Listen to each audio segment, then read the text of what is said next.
Sir, pagod na pagod po ako. Nahirapan po akong huminga. Anong pagod? Hoy, para sabihin ko sa'yo, pinag-day off ko yung kasama mo kasi may hangover siya. Kaya, ikaw lang ang delivery boy ngayon. Sir, baka po pwede merong mag-deliver na iba. 18 hours na po ako naka-duty.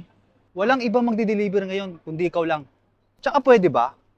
Yung mga tulad mong walang tinapos, deserve nyo yan. At tsaka, yan lang yung trabaho para sa inyo. Kaya kung hirap ka, tiisin mo. Okay lang po sana.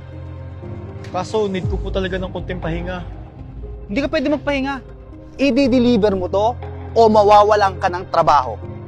Sir, kahit ngayon lang po.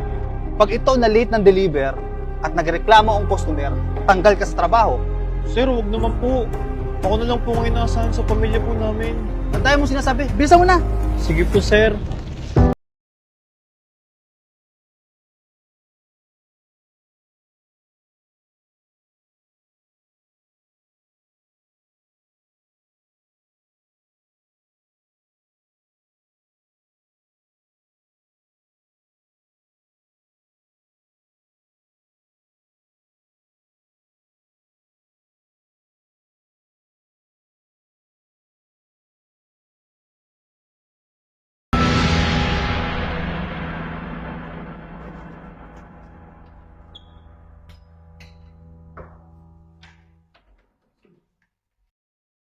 Oh, buti dumating ka pa. Sir, sorry po, late. In-order ko yan para may kainin ako bago pumasok. Hindi para may kainin ako pag uwi. Sorry, sir. Medyo natagalan po ako. May nangyari po sa akin. Tsaka sa pagkakaalam ko, sa kabilang district ako umorder. Hindi sa kabilang bansa. Eh puti na yung mata ko kakaantay ng order ko eh. Ano ba kasi nangyari sa'yo? Ba't napakatagal mo?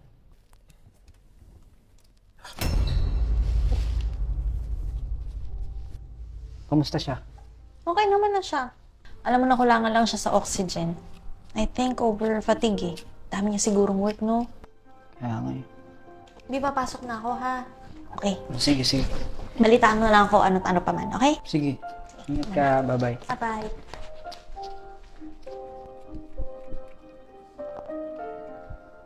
No. Okay ka lang? Ano ka tubig? Thank you po. Ikaw nga magsabi ka sa akin. Ano ba nangyari sa'yo? Ganito po kasi, sir. Yung amo ko po, hindi po kasi ako tinuturing na maayos. Bali, sobrang pagod ko po kanina. Nag-request po ako ng pahinga kasi po hindi ko po kaya. May hika po kasi ako. Pero kahit may hika po ako, pinagdi-deliver pa rin po ako. Wait. Aware siya na may hika ka? Pero pinagtrabaho ka pa din? Alam ko naman po yung consequence ng deliver boy. Kahit may hika, kahit sana kanina lang, nakiusap ako, hindi niya ako pinagbigyan. 18 hours na rin po ako naka-duty. Kaya ayun po, inatake po ako habang nagdi-deliver. Ngayon alam ko na. Kaya sir, pasensya na po kayo. Kaya ako late po kanina. Okay lang. Naiintindihan kita. Ako bahala sa kanya. I have a plan. Ano po? Basta lahat ng sasabihin ko, susundin mo. Okay? Akin na yung number ng amo mo.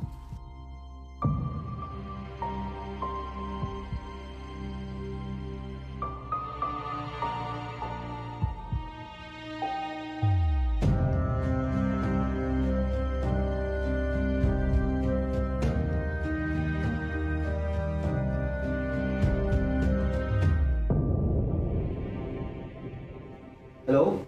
Hello, sir. I'm calling from Cambridge Hospital. Your employee is currently in the emergency room right now. If you can come over here. Ha? Yes, okay. Thank you.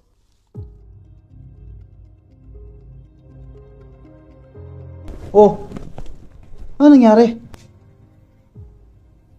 Sir, inatake po ako ng hika habang nagdi-deliver. Tatanga-tanga ka kasi. Ako pa ang tanga, sir. Nagpaalam ako sa inyo. Kaso hindi ka naman pumayag. Wala akong pake sa sasabihin mo. Alam ba nila na alam ko na may hika ka tapos pinag-deliver pa rin kita? Opo, sinabi ko po. Ang bobo mo talaga, no? Ganito, wag na natin palakihin to, ha?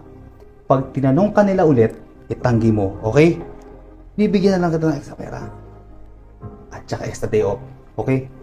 Sir, muntikan na po ako mamatay kanina. Kung pinayagan niyo po ako magpahinga, hindi po ako magkakaganito. Alam ko. Kaya nga itanggi mo. Bobo mo naman eh. Isipin mo pag sinumbong mo ako mawawalan ka ng trabaho.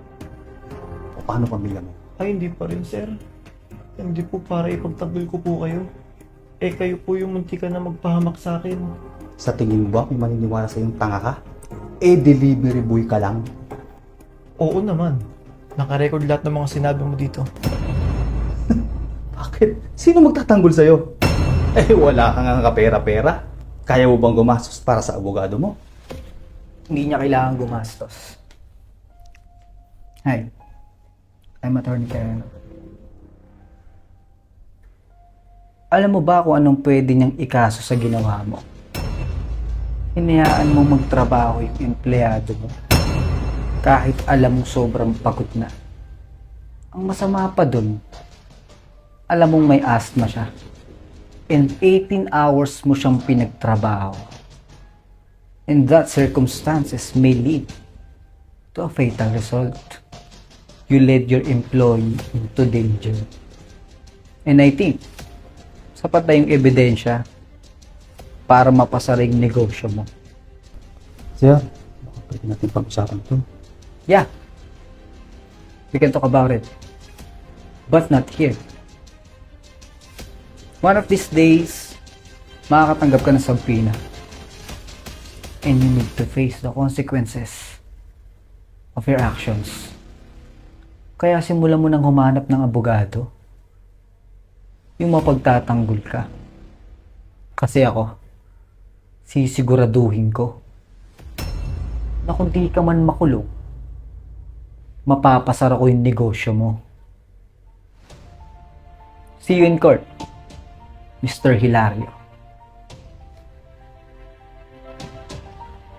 Nga pala, ibibigay ako sa iyong trabaho. Kukunin kita as personal assistant ko. 18 hours din yung duty mo. Biro lang. Sir, salamat po. Sa dami ng nakasalumuha ko, kayo lang po yung nakatulong sa akin. Welcome.